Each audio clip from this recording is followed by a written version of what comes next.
want me to launch this thing? Sorry. Welcome everybody to the October 2nd City Council and Planning Commission Joint Workshop. Take it away, Jim. Thank you. Thank you, Mayor. Yes, as the Mayor mentioned, welcome everyone, public and Council and Commission. Thank you both for joining this meeting.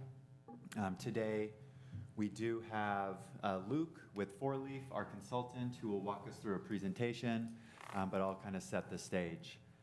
As I think both boards, both groups are aware, we do have a statutory deadline to prepare and complete a housing element. So a housing element is one chapter, one element of the city's general plan.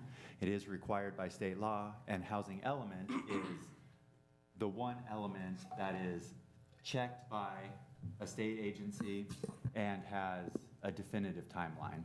So we do have to complete a housing element every so often. And so ours is up. The actual deadline is due December 31st of this year, but there is a 120-day, state doesn't like to call it a grace period, but it's basically a grace period. Our goal is to try to get within that 120-day period, but it will be a challenge, candidly, it will be a challenge. I'm very confident in our consultant, their experience with 6-cycle housing elements, so this is the newest cycle, the latest cycle. Many state laws have changed. I did mention in our last presentation to both bodies that we more recently than other jurisdictions prepared a housing element, and so we started to implement some of the state laws that had taken effect prior to the last cycle, the 5th cycle. But very confident in our consultant, Four Leaf, and their ability to get the document through. But of course, it's going to be a community-driven document as well. We understand that each community has various opinions about housing and state law, and so we need to blend those, and that's why we hold these types of workshops. That's why we want to be in front of both the Planning Commission, the Council, as we are preparing this document, so you understand the policies that we are starting to incorporate into the document, and we can also hear from the public. Speaking of the public, we have sent out surveys that were both found online through our socials and then in the utility bills. And I'm very happy to report we've received many dozen of the survey responses back. So a very good response from the community, sharing with us, sort of their views on housing. That'll be good input to incorporate into the document itself, as well as this meeting and then subsequent similar workshops as we have a draft document and it's going through HCD review. So I'll pause there, answer any initial questions that the Council or Commission may have. If there are none, I'll turn it over to Luke to provide the presentation.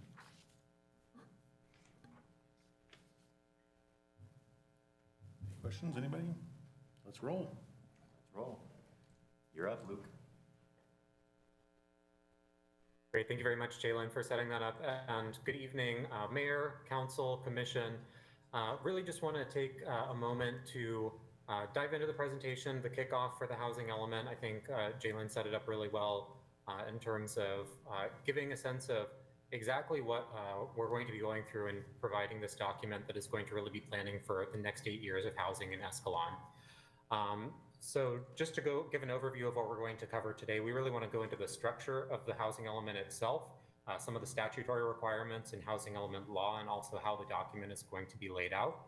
And then go into really the 2 key components of the housing element itself, which are the sites, where zoning capacity for housing is going to be laid out throughout Escalon, and also looking at some of the policies and programs that are going to be laid out in the housing element update. In addition, going to be going a little bit more in depth in outreach that's been conducted so far and outreach that's going to be upcoming in the next few months. Then go into really the next steps, go through every single step of the process that's going to be from here at the kickoff all the way into certification by the State Department of Housing and Community Development. And then we'll turn it back to the Council and Commission for discussion. So first, just to go into the structure of the housing element, but first really want to go into some of the statutory requirements. This is really, as Jalen mentioned, a process that is driven by state law. This is the only document, only chapter of a city's general plan that has to go through approval with the State Department of Housing and Community Development. So it's a pretty rigorous process. There's a statutory deadline. There's penalties for not fulfilling the statutory requirements of the housing element. And ultimately, the main goal is to balance both the community priorities for housing while being in compliance with state law. So the main ones that are listed in statute are to make sure that the goals, policies, and programs preserve, improve, and develop housing, that all of that is possible. It's not just a matter of identifying the sites, but there also need to be programs to ensure that it can be done for all economic segments of the community. That's really a huge part of the outreach as well, ensuring that all economic segments of the community are reached out to, and that there is a diligent effort made to include the entire community in the planning process. But really what the housing element gets a lot of attention for is the sites component. That's making sure that adequate sites are zoned and available within the 8-year housing cycle, that there's also a plan in place if those develop as something else to meet the city's RHNA, which we'll go into in a second, regional housing needs allocation. And finally, if these boxes are checked, that leads the city to being certified by the State Department of Housing and Community Development. We're going to go through some of the processes, some of the layers of review that HCD has in place, and some of the lessons that we've learned going through 6-cycle housing elements around the state. And finally, it's important, as the housing element is a chapter of the general plan, that it's internally consistent with other parts of the general plan as well. So going into the structure of the housing element, how it's laid out, some of you may be familiar with many components of this, as the city of Escalon just updated its housing element about 5 years ago, but really just want to go through some of the key sections. Again, sections 2 and 3, looking at those core areas, right? The goals, policies, and programs that support housing development, preservation, in addition to the site's inventory analysis that's going to be looking at the zoned capacity for the city's RHNA, where this housing can go.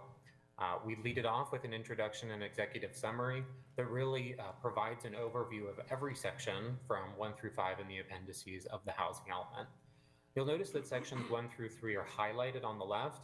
That's because 1 through 3 are the sections that are going to become a chapter of your general plan. This is where the greatest level of interest is. It can be a really lengthy document when all things are considered from section 1 through the appendices. So we really want to make sure the core of what is represented in the city from a policy standpoint is reflected in those first 3 sections as a chapter of your general plan. That's one key difference between a lot of housing elements in the 5th cycle and the 6th cycle. It might have been more common to see a housing element that was 50 to 100 pages in the 5th cycle. In the 6th cycle, we're seeing documents that are generally anywhere from 300 to 700 pages.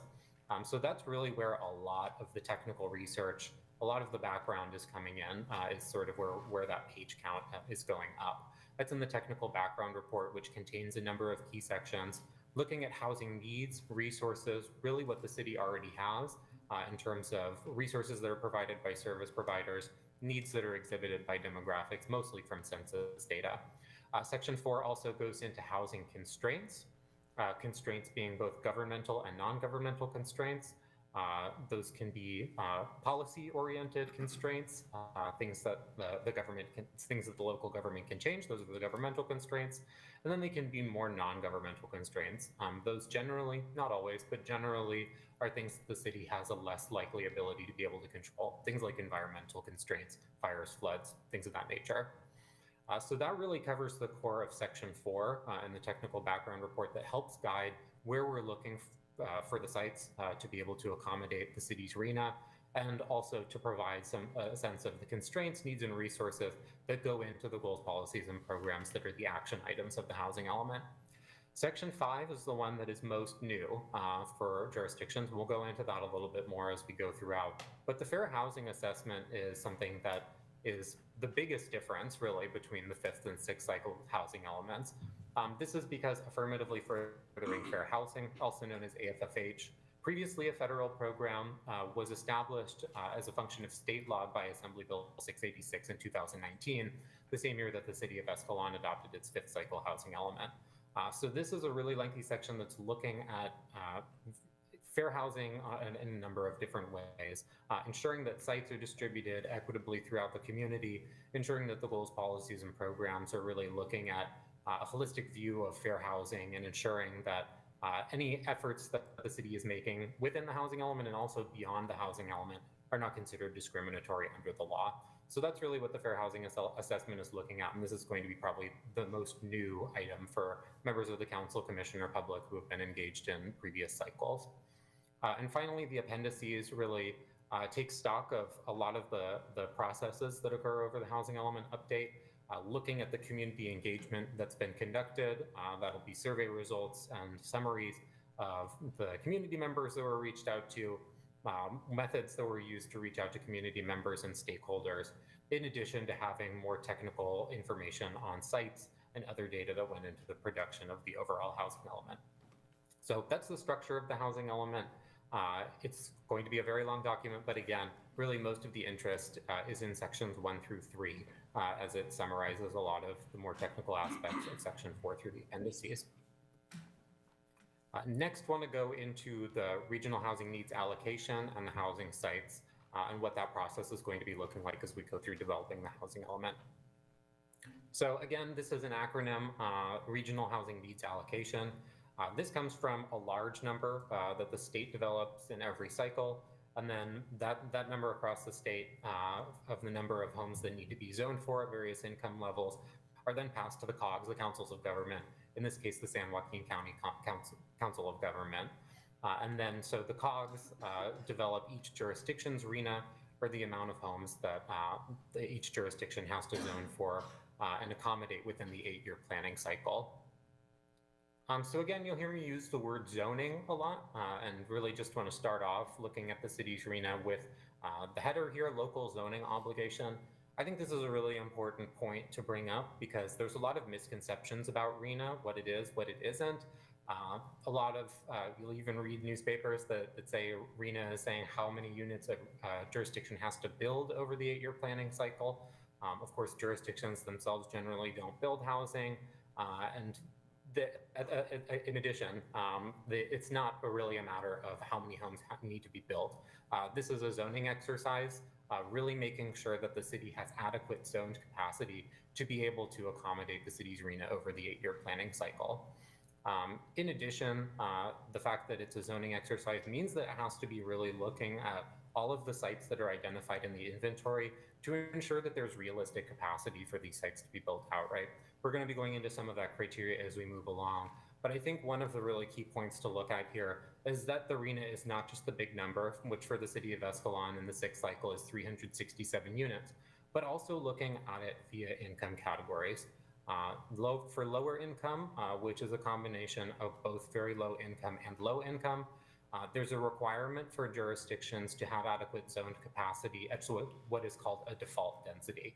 In some wonkier circles, you might hear it called a Mullins density because of the guy who wrote the bill. But really what this is looking at is these lower income properties, looking at how affordable housing is generally built. And some of the requirements in there are the default densities that are different for each jurisdiction. For Escalon, for most suburban rural communities, it's 10 or 20 units an acre. For Escalon, it happens to be 20 units per acre. So that's the zoned capacity that the sites that are part of the site's inventory to accommodate both very low income and low income will have to be at. In addition, the state has also picked up generally that it's difficult for affordable housing to be built on very small sites or very large sites. So the sites that will be included in the site's inventory for lower income RENA will be within no less than a half an acre and not larger than 10 acres unless there's an additional program to show that the city can accommodate those sites. So for the 146 units on the lower end of the spectrum, those are some of the parameters that we'll be working with. Once you get into the moderate income units, of which the city of Gonzales has a 66 unit RENA, and the above moderate income units that require no deed restriction, market rate units at 155, those sites do not have the same restrictions on default densities at 20 units per acre. They don't have the same size restrictions. And that's more the area where single family parcels, things of that nature will be able to be included in the site's inventory as well. moving into how we fulfill some of these different requirements, really looking at the number of the units that are required throughout the city and the adequate land that's available. Ultimately, a lot of the attention goes right to the middle, adequately zoned sites, right? But what we can take off of that 367 units right from the top are what's called the pipeline units, planned and approved projects. Those are those projects that can demonstrate certainty of being developed, whether it's a pre-application or they're farther along in the process, are taken off the top before we do the site's inventory. So if there's any projects in the hopper, that'll be one of the first things to look at. In addition, we will look at the city's accessory dwelling units, how many units it's been producing over the last 5 years. We take an average of that over the last 5 years, multiply it by 8 to project over the planning period, and that's the number of accessory dwelling units that we can assume that can be fulfilled under the city's RHNA over the next 8 years. So from there, it'll be less than 367 units that we're looking at for adequately zoned sites. We're looking at the maps and identifying where we are going to be selecting sites for the inventory through the city of Escalon. So once we narrow down into that central category of the sites, adequately zoned sites, really the optimal site selection under a number of state laws, most notably Assembly Bill 1387, which sets forward a lot of the requirements for whether a site can be reused from cycle to cycle. The first thing that we're going to be looking at are vacant sites that have not been used in a prior cycle. The reason for this is that there are restrictions on sites that are non-vacant. Non-vacant could mean everything from, what you might think of non-vacant. There's a building on it that's already in use, but non-vacant can also mean a parking lot. So really what we're looking at with vacant is a truly vacant, untouched site. That's what the state considers to be vacant. So those kind of sites that have not been used in any prior cycle, if any of them exist in the city of Escalon, that's where we're going to be looking first because we're going to have the most flexibility in using them. Second, because of the restrictions of non-vacant sites, we're going to be looking at ones that were vacant and used in prior cycles. If a site has been used in multiple cycles and we're using it for a second or third time, there's additional justification that has to be made that there's an actual viability, that there's a likelihood that that site is going to develop over the 8-year planning cycle.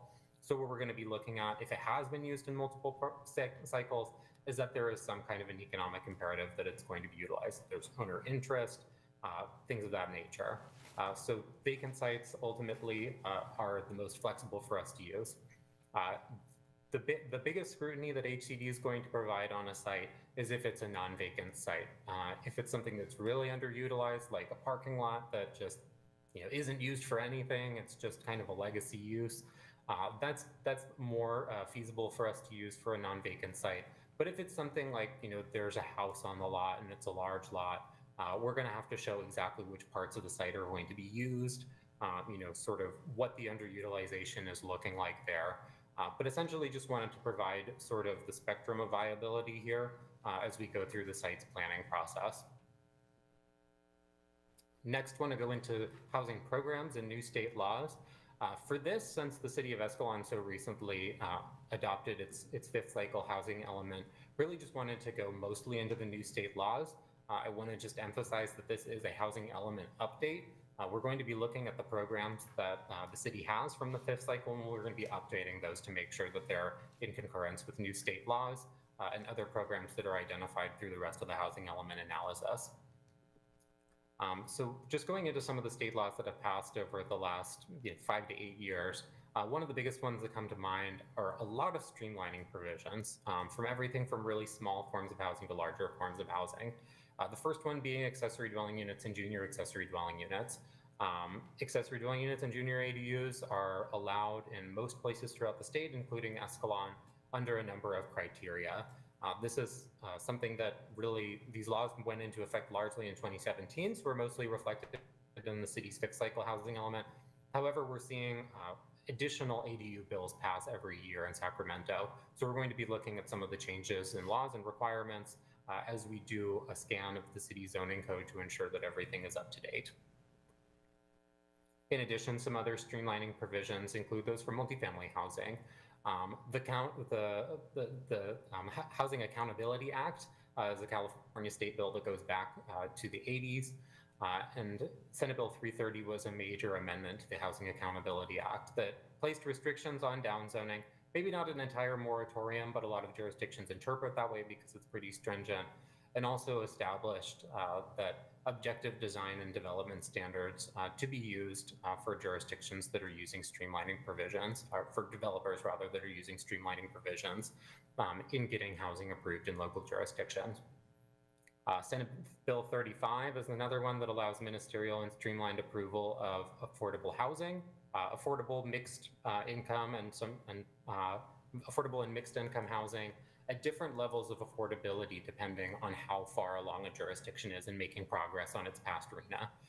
In the latest determination that's released every June, the city of Escalon is in the 10% category, which means that a project that has 10% affordable units is eligible for ministerial or streamlined approval. It has to comply with the underlying zoning. Can't do a multifamily project, for example, in a single family zone. But if you have a multifamily parcel and a developer wants a streamlined approval on it, they could use that under Senate Bill 35 or SB 330. There's some other ones that have gone through more recently, Assembly Bill 2011, Senate Bill 6, that allow similar streamlining provisions in commercial areas. We've also seen the extension of Senate Bill 35 go through and is currently on the governor's desk with Senate Bill 423. So really what we're looking at with all of these streamlining provisions is how the local policy that Escalon has set forth can be in compliance with these laws. In addition, some options for local programs are public web applications, developer outreach, and really just making sure that permits are as fast as possible as required by state law and are increasingly required by state law. So these are some of the areas that we're going to be looking at in program revisions to comply with state law. In addition, just want to go into some of the laundry list of different streamlining code changes that are a little bit more specific. Maybe you haven't heard of, maybe you have. But these are some of the ones that are going to be in a program, potentially just called code changes or zoning for a variety of housing types. That's going to be really looking at the city's code and certain housing types that are required to be allowed in certain areas. Some of these, again, have already been covered by the last housing element update, and some of them are newer. So these pertain to the allowance of permanent supportive housing, low barrier navigation centers, also known as homeless shelters, residential care facilities and group homes, employee or farm worker housing, and missing middle housing, including the recently passed SB 9 and some other ones that are on the governor's desk this year. So we're going to be looking at these as they move forward. The governor has until October 14th to sign some of these bills. So we're going to be making sure that all of these code changes that are going to be required are as current and as up to date as possible. So the next time the city goes to write its housing element, it has ultimately less of a lift.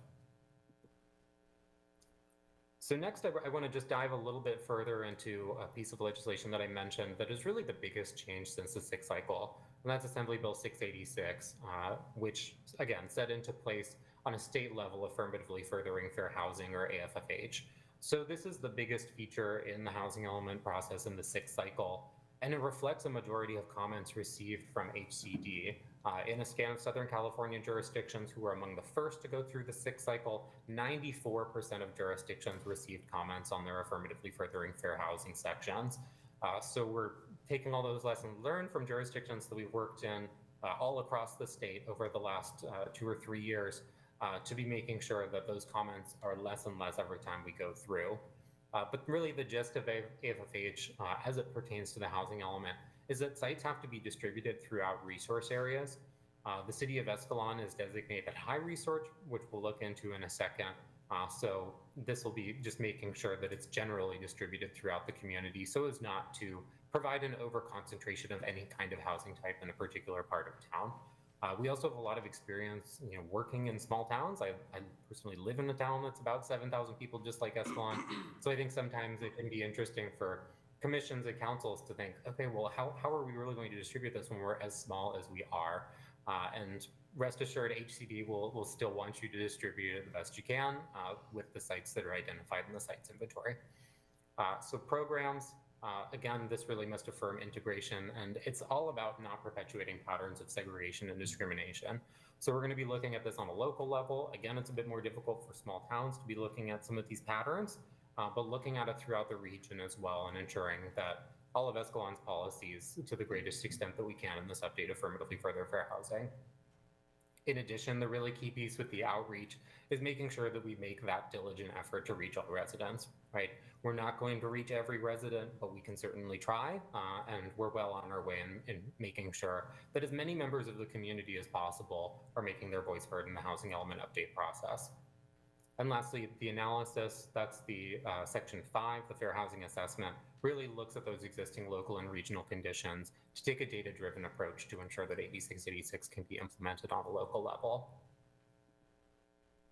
So this resource map that I was looking at, this comes up a lot with regard to affirmatively furthering fair housing. You'll see in the key on the right that the darker blue sections are those that are considered high or highest resource. And again, Escalon is in that high resource category. This is, in comparison to the rest of the region, it's generally higher resource than a lot of other areas. So just want to highlight that this is an area that HCD is going to be looking at a lot. They're going to be making sure that the programs are really robust to ensure that integration could be supported in Escalon. And that it's really tackling fair housing head on through this housing element update. I really can't stress enough how this is HCD's top priority in this housing element process. Additionally, just want to note some other area where this is the TCAC and HCD maps, the Tax Credit Allocation Committee, which allocates affordable housing funds on a state level, developed this in partnership with HCD, the Department of Housing and Community Development. And this resource map is what affordable housing developers, when they apply for affordable housing, also can be provided a competitive advantage, right? So if there's an affordable housing development, say there's a very low income housing development in a high or a highest resource neighborhood area census tract, then they're automatically going to be put in an advantage over a similar project that might be applying in a low resource or high segregation area.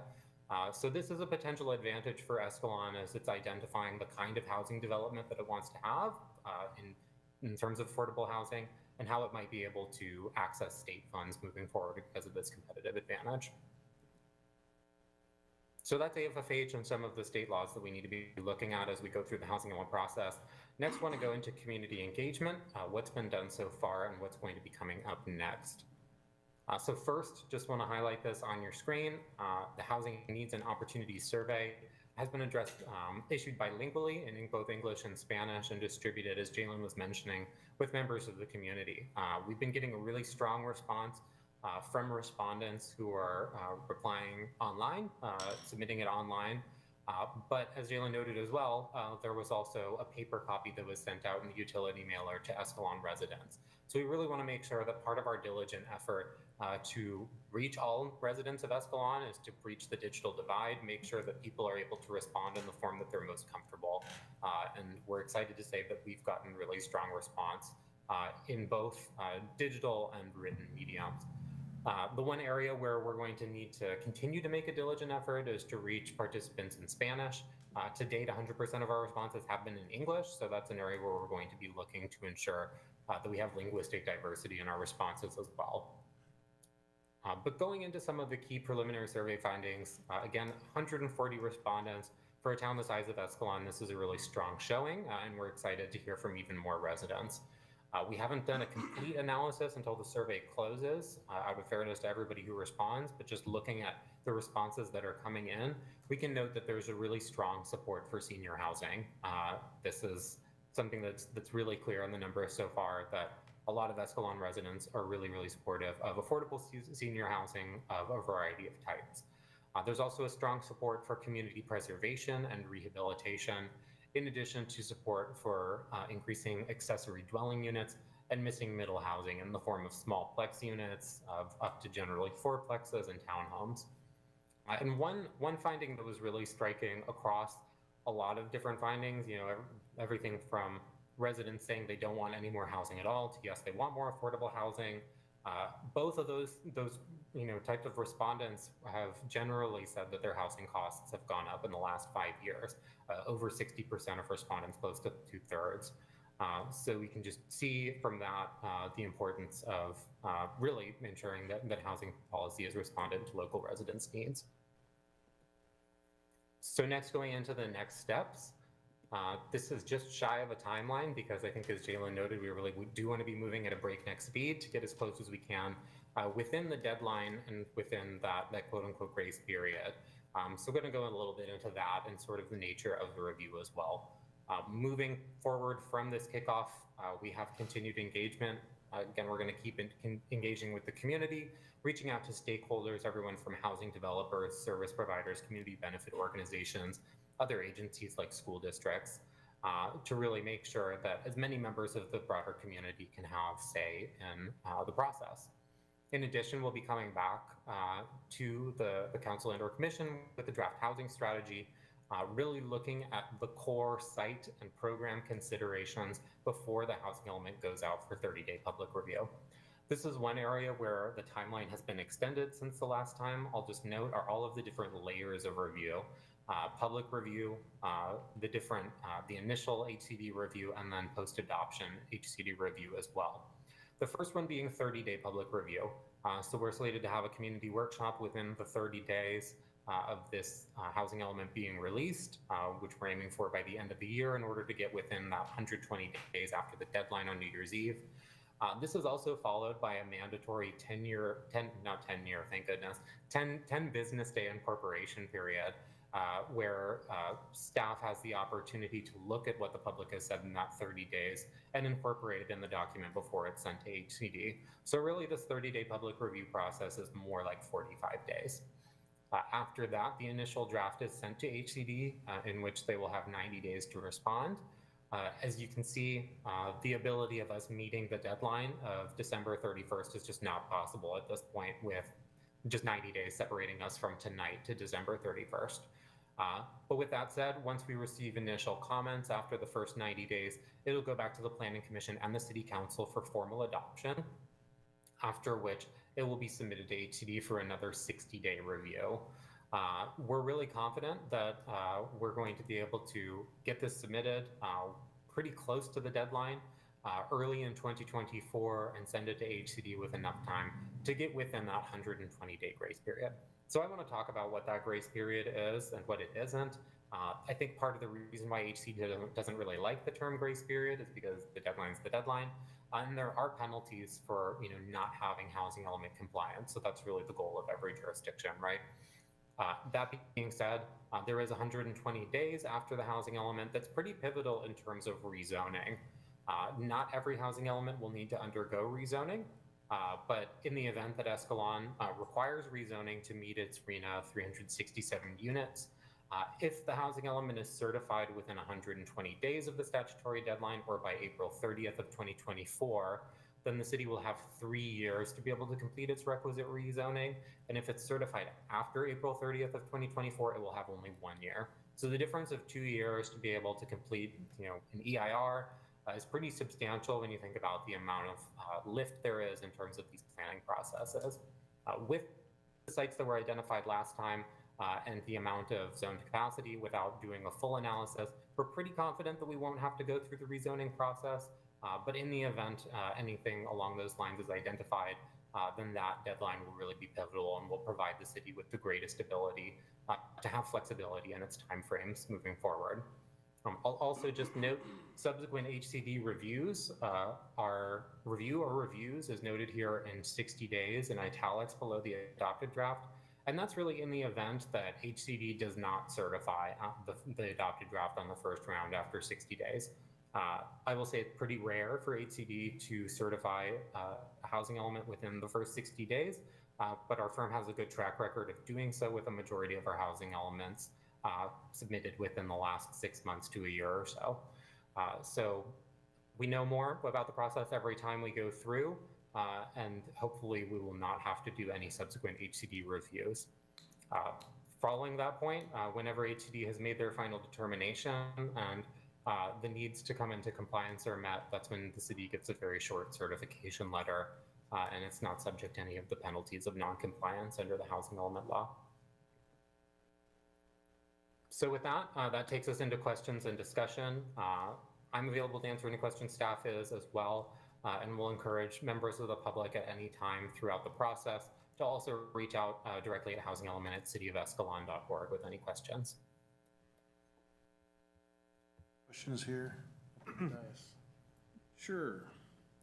What are the penalties if not accepted within that 120-day kinda grace period? Absolutely. So there's the rezoning one that had been mentioned in the event that the city finds through its site inventory that it needs to rezone. Another one is the builder's remedy, which you may have heard of.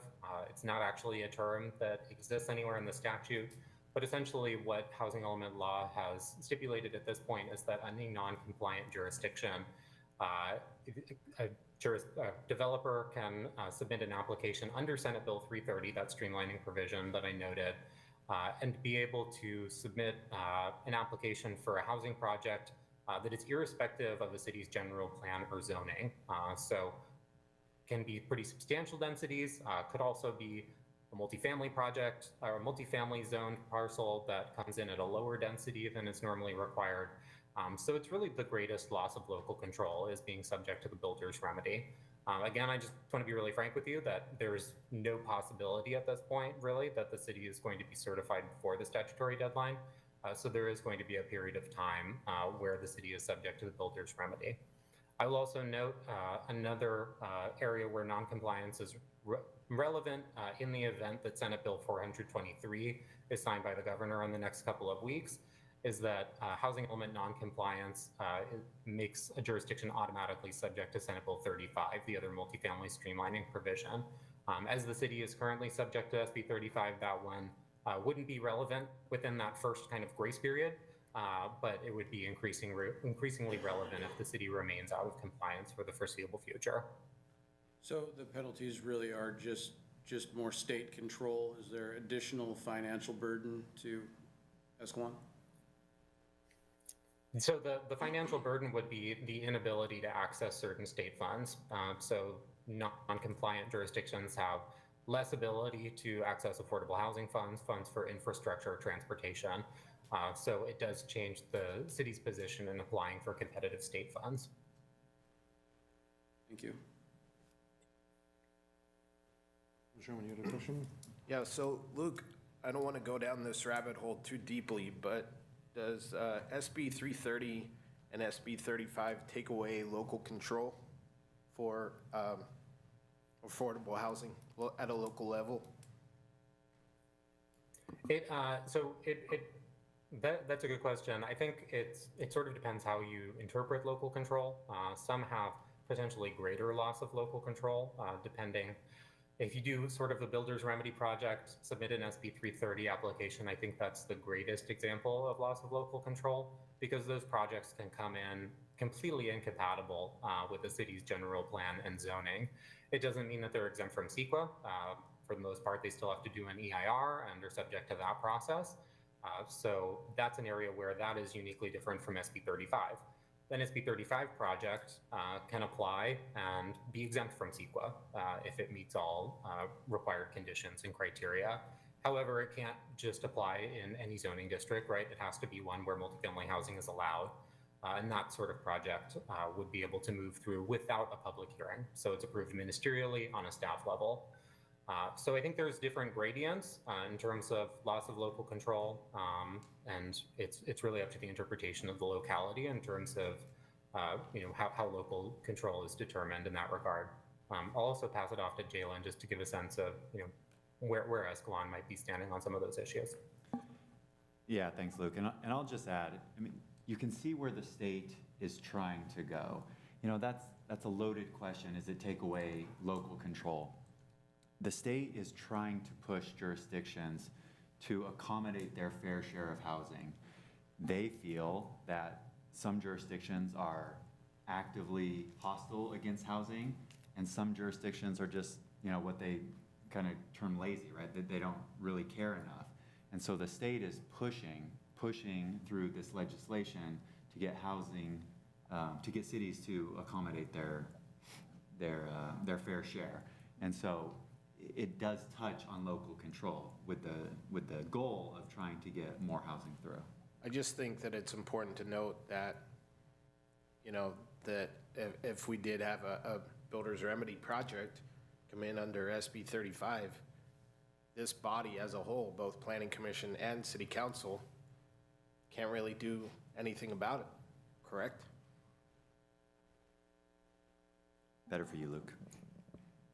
Yeah, that's essentially correct. So our hands are tied.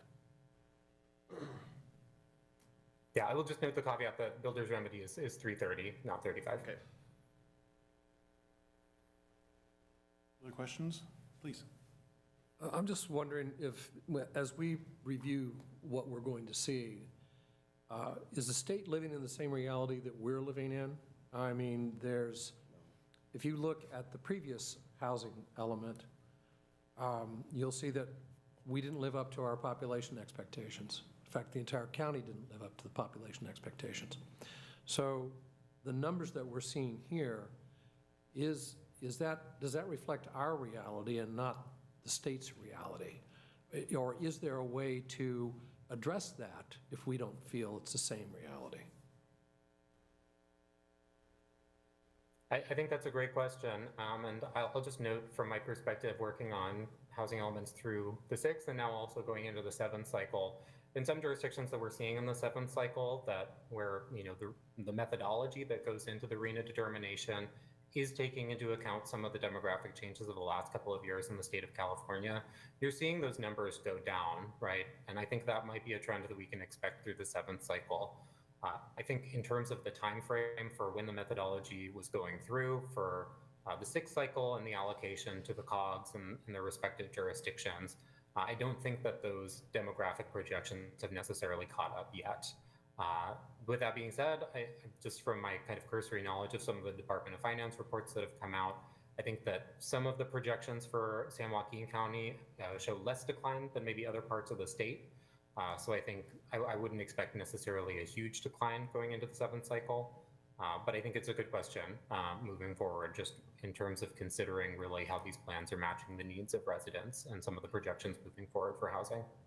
Yeah, again, I think it's a really good question. Our RHNA did go down from the last cycle, which is positive, kind of looking at some of that local dynamics there. The state is a big state, 40 million people, there's 500 plus cities, 68 counties, I think, and I may not have those numbers exactly 58. right. 58. It's a very big state, and so the local process is through the COGS, and they try through our help, through the city's help, try to get it as close as possible, but projections are just projections. So there's a little of both. I mean, there's some reality, but what the state will also say is, they're 3 million housing units short of where they should be over the last several years. And so a little bit of this is trying to catch up. And I think to further complicate it within the city of Escalon is our slow growth ordinance. So there's a constant back and forth between this housing element and at a local level, our slow growth ordinance. So to kind of piggyback onto your question, I just have a question for staff.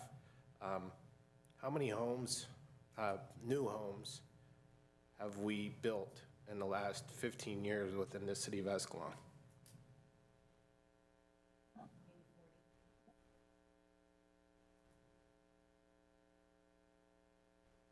Caitlin, do you want to take that one? Yeah, we're answering from the audience. Okay. Yeah. Somewhere between 30 or 40. And the reality is, we have to accommodate 367. Yeah. That's 45 a year, give or take. Yeah, and so, good point, right? So our growth management ordinance, which we will address in this document, is up to 75 units per year. You can carry over about 25 per year with certain stipulations, so you could go up to 100 per year. And as the mayor just pointed out, we're looking at, with this 367 over the 8 years, that's about 46 units per year. So the growth management ordinance shouldn't pose a problem to accommodating this number, and we will be clear about that in the document. And again, it's not to build those units necessarily, but we do have to show that we have the land available and properly zoned to accommodate those units. Now, eventually that will catch up, but as Luke mentioned, cities don't build housing units, developers build housing units. we get development in the right spot to accommodate any type of growth, job-producing growth in commercial and industrial, and then residential as well.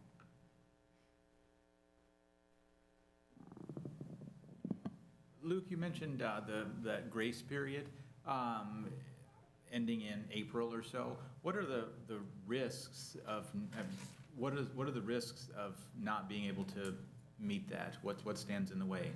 You laid out the review periods. Is there anything else that we don't see?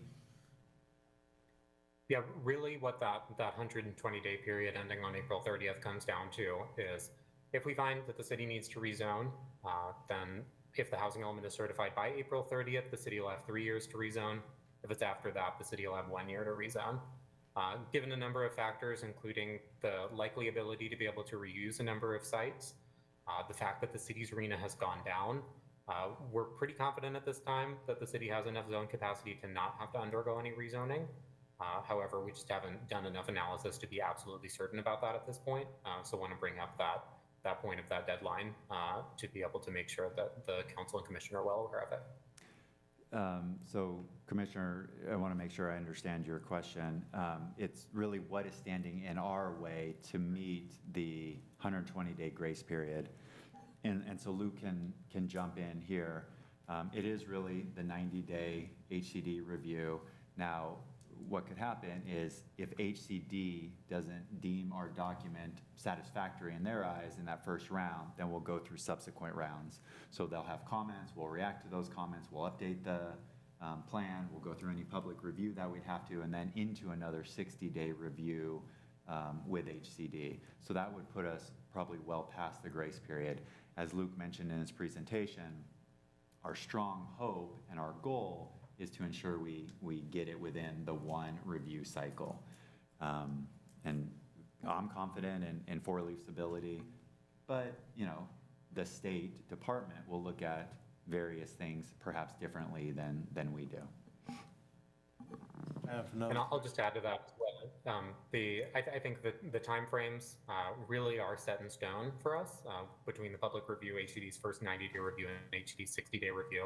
I just want to note as well that between Jalen and Diana, this is one of the most responsive staffs that we've worked with. This is typically, as much as an 18-month to 2-year process for most jurisdictions, and this staff is really in lockstep with us and hitting the ground running to make this happen as expediently as we possibly can, up against some of the timeframes that HCD has. So that's really our limiting factor here, is the statutory timeframes that HCD has for their various levels of review. I have a question with regards to annexation. Thinking 367 units, I'm not sure we have the footprint currently for that. Maybe, maybe not, depending on how the mapping works out. Will this force us to annex more land potentially before we submit something, or have that in the plan that we will annex land in the future to support those 367 units in the future? Annexation would be unlikely under a site's inventory, and the main reason for that is just that annexations can tend to take a long time. Unless it's really specifically identified, the process with LAFCO can take longer than the planning period of 8 years, so oftentimes that's not the first direction that a jurisdiction goes. Generally, I would say through this process and this planning document, if we don't have sufficient zoned capacity for 367 units, within the city, we'll be looking at additional sites within the city proper as it currently exists to be able to fully accommodate the city's RENA. Okay. Luke, how many cities are currently, of the 400 plus cities within the state, how many are currently working on submitting a housing element? That's a good question. So all of the 6-cycle housing elements are staggered. So Sacramento, Southern California, San Diego jurisdictions went first, followed by the Bay Area, and now the Valley jurisdictions are sort of closing out the 6-cycle. So they're at varying stages of compliance. The ones that went earlier are taking the longest amount of time to get compliant housing elements, and some of the ones in it's sort of a mixed bag, and ones that have their deadline earlier this year, like in the Bay Area. So I think the current numbers are that it's about half and half. About half the jurisdictions in the state are in compliance and about half of them are out. Some of them have also already moved into the 7th cycle, some of the really small micropolitan jurisdictions. So it's really staggered, but I would say about a third to half of the jurisdictions are currently working on their housing elements. And I'll just put a finer point on that. Luke said it, but I'll just reiterate.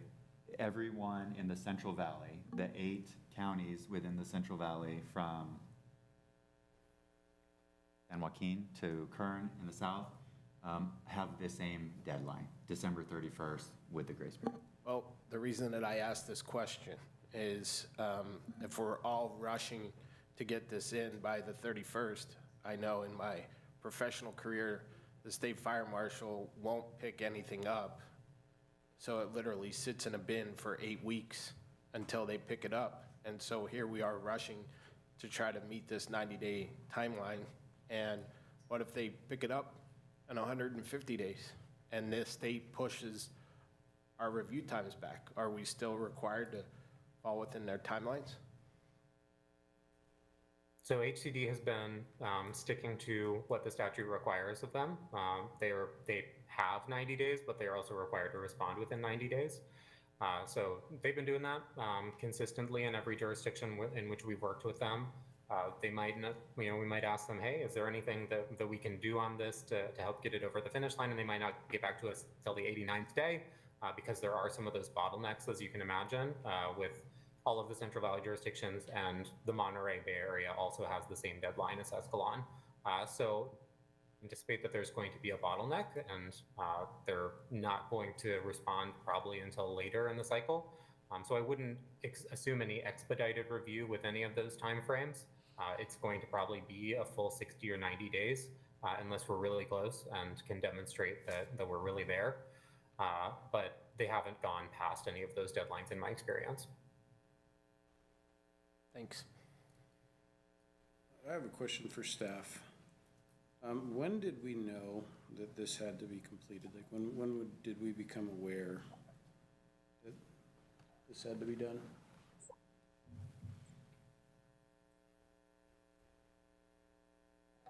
So we're on a different cycle than other people because we're on a 4-year cycle. This item we've known since essentially when we moved forward on our last cycle, so 2020. But with staffing changes and things going on, and then we had a few people potentially hired to replace the development services position, it just was becoming delayed. And so then when we had Jalen come in, that's where we started everything fresh with somebody to be able to move it as like the #1 project. I would say that's the #1 project on your plate right now, right? Is moving this housing element, so. Well, that kind of answered my next question, which was, Sure. how did we get here? So now I know how we got here. What do we do to ensure that this doesn't happen again so that we don't have to rush last minute? So this cycle, we could put it on a timeline. It's my understanding now that we've done away, and Luke can correct me if I'm wrong, they're doing away with the 4-year cycle. Essentially, the city was originally put on the 4-year cycle because we missed a deadline several years ago, and because of that, we were put on a 4-year cycle. You missed this deadline, we're gonna make you report every 4 years instead of every 8 years because you didn't meet up with us. That happened back in, I believe, 2015 or so. And so since then, we've been meeting that 4-year cycle, and this one will put us on the 8-year, so it should be 8 years from when this one's approved that the next one would be due. And so as staff, we can move forward on making sure that that is addressed in the future, marking calendars, putting things out earlier if we know it's gonna take longer. This is going to be the more, I would say, because of the additional regulations from the state, this one's going to be more, easier in the aspect that we have a consultant that's very, very experienced in it, but there are a lot of regulations that have changed since then, and so process-wise, we're hoping to meet that deadline. But we should be able to get to that window. I'm not leading the project. We feel very, very confident on meeting that 120 days. However, if something kind of falls off the rail and we end up not meeting it, we're just gonna have to work from there, but we should be able to get in there and then schedule it out for staffing. That leads my next question. Yeah. So Luke, what's an average lead time as we're looking at going into, I'm guessing would be the seventh element? What would be a lead time to provide the city of Escalon with adequate time to go through this process next go-round?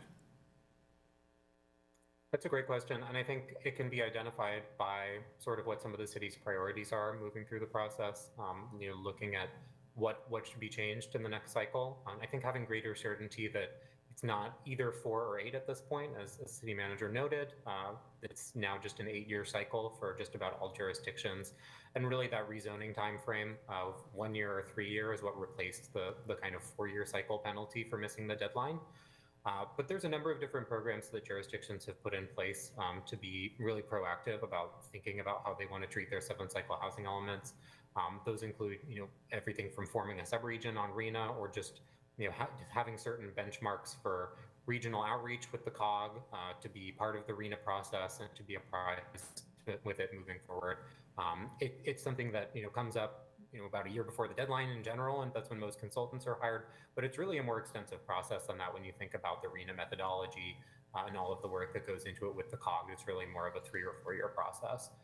So we can certainly work with the city to ensure that any of the city's priorities for how it wants to approach the 7th cycle can be included in the programs. I'll just add to that. Please. That's just, I think it raises a good point as well. I'll just add in terms of programs, the level of commitment that HCD is looking for. HCD has more latitude now, and they're more active and aggressive in ensuring that jurisdictions are implementing the programs that are set forth in their housing element. And one of the areas that they're really looking for are clear timeframes. So they're looking for, when in the cycle any of these programs are going to be carried out down to the month and year. So in terms of doing some of that long-range planning as we get later into the 2020s and early 2030s, we can be building that into the structure of the document as well. Luke, will they carry, is it accurate to say after the RENA, the plan has been adopted, the jurisdictions have 18 months to finalize their plan?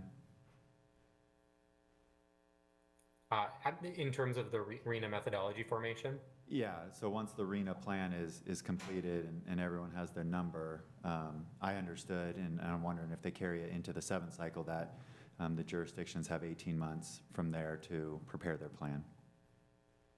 Yes, every COG generally does it differently, but 18 to 24 months is pretty standard. So is there something that we could do as far as potentially like into a resolution that would say that staff would be required to start this process, say, 3 years prior to its due date? Because obviously there's a lot of things to work on. It allows time for the ball to be picked up and set down to accommodate for additional work.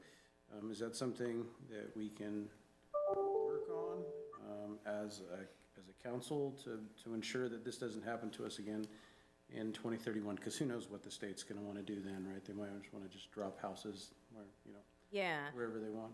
And no, I don't think that'd be a problem at all. Yeah, we could figure out a way of doing that. We can add that probably into, you'll be adopting resolution when the housing element moves forward. I don't think that would be a problem to add that into the resolution. It's something minor. I don't think it's anything that HCD, wouldn't allow for. Our last 4 years as well, housing has been relatively slow, which affects how you're implementing your housing programs. If you're not having any housing and we're just building, random houses that are infill lots, it's really not a part of that housing element, the programs that you have going, because they're not projects per se. And so I think that's probably what played into a lot over the years of the housing element. We were pretty good these last 3 cycles getting it done on time, but where it had fallen off was really there was no too slow housing. And so I think that's where it kind of fell off the radar, because we didn't have anything going on at that time. Thank you. I have a few concerns for Luke. I'm assuming you've used the latest census data as far as population and income. In Escalon, we've recently lost a couple of employers, and I'm thinking, how do we compare to other small cities? We don't have the services that other small cities have, and some of this information, of course, took place after the last census, so will it be incorporated into this or not? Absolutely. I think that's a really good point, just in terms of some of the tension that we work with on these housing elements, right? It's very large data sets that we're pulling from census data a lot of the time. And especially in smaller communities, which really is one of our focuses as a firm, is working in small communities. You know, you look at tracts that extend far beyond the boundaries of a city. You look at data that it doesn't necessarily always reflect the situation on the ground. And that's exactly where we're looking for local knowledge to make sure that we can supplement these data sources and ensure that we're painting an accurate picture of what Escalon is. Thank you.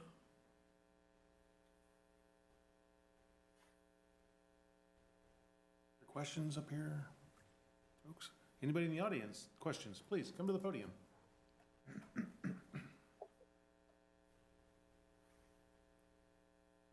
Marty Van Houten, 481st Street.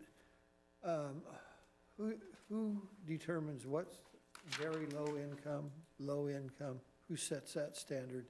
And can it change at times? Or is they just, that's it? Yeah, so that is set by happy to answer, the Housing and Community Development Department on a state level. And for purposes of the housing element and affordable housing providers, it's set on a county level. So in Escalon's case, it would be San Joaquin County. Okay, so in Escalon, we lost 2 large employers. And so obviously the very low income, whatever, moderate income, all those numbers have changed. How long does it take to get that changed, or does it change? It might not change on a county basis, just given the size of San Joaquin County, but those numbers are updated on an annual basis. So very low, and all that, that's set countywide? That's not set by the city? Yes, countywide. So the county has an area median income that is set. It's a number, right? An annual income. And then the very low, and moderate is a percentage of that area income. And I can't remember exactly, Luke, the percentages, but very low is like under 30. Oh. It was under 50. Low was 50 to 80. Moderate 80 to 120. Okay. And above was 120. A question in the audience. And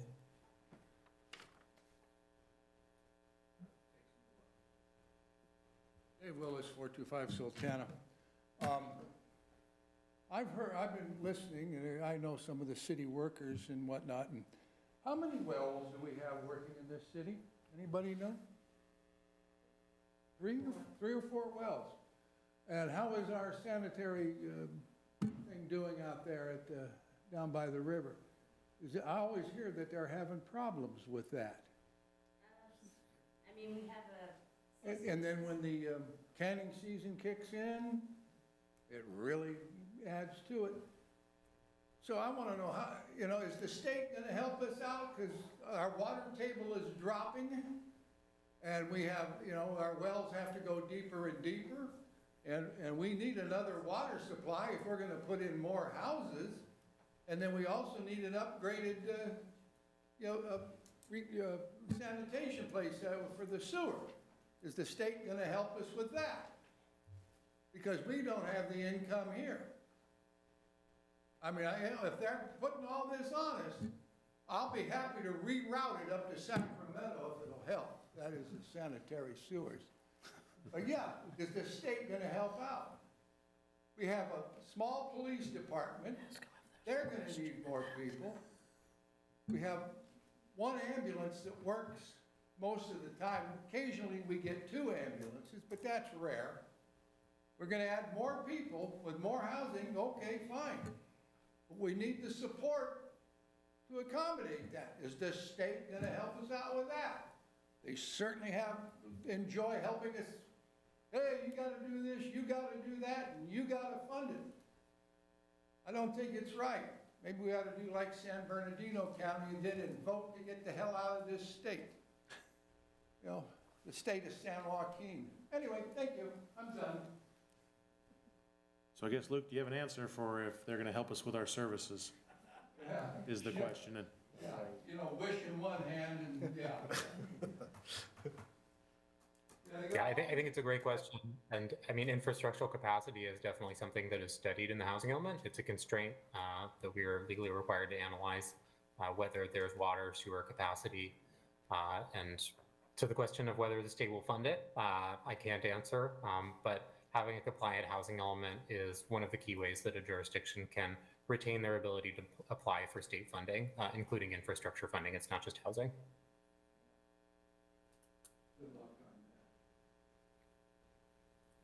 any other comments, concerns, or questions?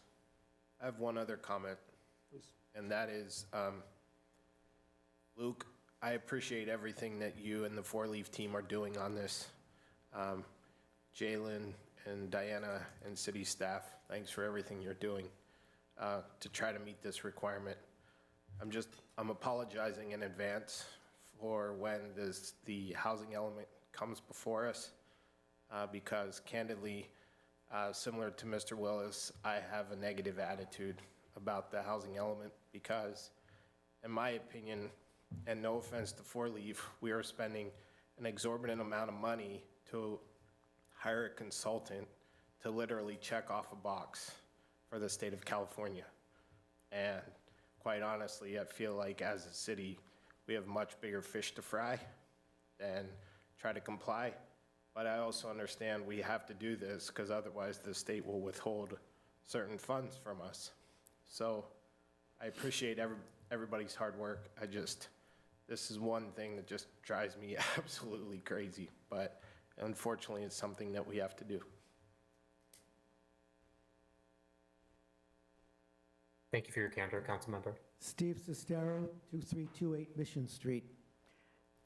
I'm under the impression that the state cannot force you to do anything that you can't afford. That you can't be forced to build houses and roads and stuff like that if you don't have the money, if you don't have the infrastructure to support it. So they got to come across helping you to reach that goal. You can't just say, we're going to build a house, we're going to build apartments here, we're going to do this and that. Where's the infrastructure to support that? So if you don't meet that goal, they can't do anything. You could sue the state for forcing you to spend money on the money that you don't even have.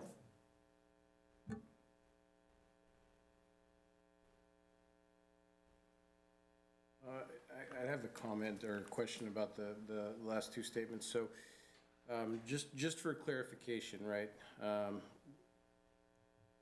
Through this process, the state is not requiring us to build any of those homes, yet they are requiring us to submit this form and show that that those are available, right? Because the city's not building anything.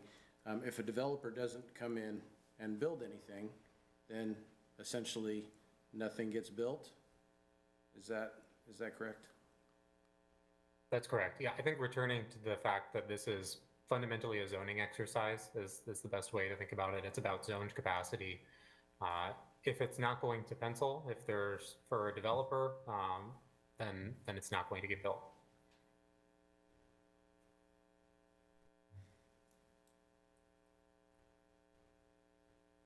Any other questions, concerns, comments?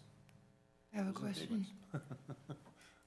With regard to the time constraint and that window of opportunity for a builder to come in and attempt to build low-income housing or something similar, it takes away our ability to control the aspects of that project. Is that what I'm understanding? So a large developer could come in and say, we're building all low-income housing, and we would lose that opportunity based on the fact that we don't have the zoning called for? That's right. It sounds like a problem. I would agree. Trying to systematically destroy the towns. Trying to take away any control we have at all. Yeah, so just to continue just a little bit, I understand that we're stuck in this four-year time frame because of a late application. Could we find ourselves still remaining in that four-year time frame should we not meet the deadlines? So the four-year time frame has been done away with, and now it's an 8-year cycle. So this document will be planning for 2023 to 2031. So really the penalties for not having a compliant housing element by the deadline are those rezoning timeframes having 2 years less than you would otherwise have, and then for not having a compliant housing element being subject to those SB 330 applications that are known as builder's remedy. Thanks. Anything anybody wants to say in closing then? Sounds like we've covered everything to the point until we see some more information on that housing element. Anything else? Well, with that, I will just close here. We thank the public for their comments. We thank the commission and the council for their thoughtful questions and comments. We will incorporate this information as well as the 140-plus surveys and those that we will get subsequently into the document, get that done as expeditiously as possible, get it in front of you all, and then get it to the state. And that's our charge. All right, well, with that, then we will go ahead and close this meeting. Thank you, everybody. Thank you, Luke. Thanks, Luke. This conference is no longer being recorded.